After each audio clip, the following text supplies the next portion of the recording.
نظم آئینه په خاموشۍ کې دردونه د مودو پراته وو، د بېوسۍ په تراړو شونډو یې سلګی وهلې، د سترګو نم کې صدارنګه تصویر ځلېدو لکه د ځان او د جهان یو ستومانه سړی داسې غم کې ګرفتار وي زندګي تیروي چې یو د مرګ په انتظار وي زندګي تیروي. ما چې دی ولیدو صدا غوندې ګمان مې وشو لکه یو پیغله د لمحو د خوشحالۍ دپاره، د زړه له درده ناخبره د مستۍ دپاره، د احساساتو نه غاري د دللګۍ دپاره، د یو ګلاب د ټل په منځ کې ښایسته زندګي په پاڼه پاڼه کې بدل کړي شګوفه زندګي. ما ورته سترګو کې یو څو غلي خبرې وکړې، ویل مې چې ته هم څه په داسې قسمه رنځختی. ما ورته سترګو کې یو څو غلي خبرې وکړې، ویل مې چې ته هم څه په داسې قسمه رنځختی چې نه دې مرګ له ورکوي نه زندګي درکوي، نه درله وس درکوي نه چې بېحسي درکوي. لکه چې ته هم د چا حسن د قرار په خاطر، د خپلو څڼو د خوشبو او د سینګار په خاطر د خپلې مستې نغمې ډکې زندګۍ وویستې، لکه د ګل یې په سرلي کې له ځوانۍ وویستې.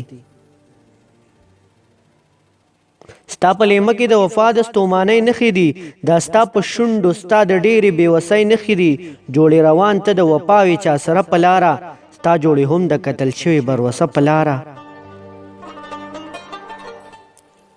جوړې روان ته د وفا وې چا سره په لاره، ستا جوړې هم د کتل شوې بروسه په لاره. په پټو سترګو دې زما غوندې باور کړی و چې پر احزن باندې ګمان دې د رهبر کړی و، چې پر احزن باندې ګمان دې د رهبر کړی و. لکه تا هم د زړه غېږه کې ساتلي خلک، هاغه دې اوس دې له نظره غورځېدلي خلک. تا هم زما غوندې نادان وې په هېڅ نه پوهېدې، زما په شان دې د وفا په نوم دوکه وخوړه.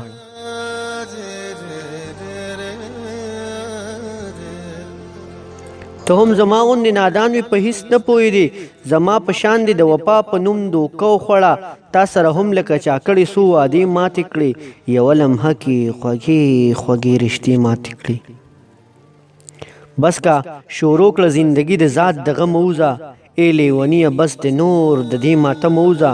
په دې خبرو د هغه خاموشي ماته نه شوه، خو دوه کترې د بڼو په څوک وځلېدې. لاس مې ور پورته کړو چې اوښکې ورله وچې کړمه، خو دغه وخت کې حق حیران په دې ادراک پاتې شوم چې دا خو ماته مقابل د آینه ولاړه.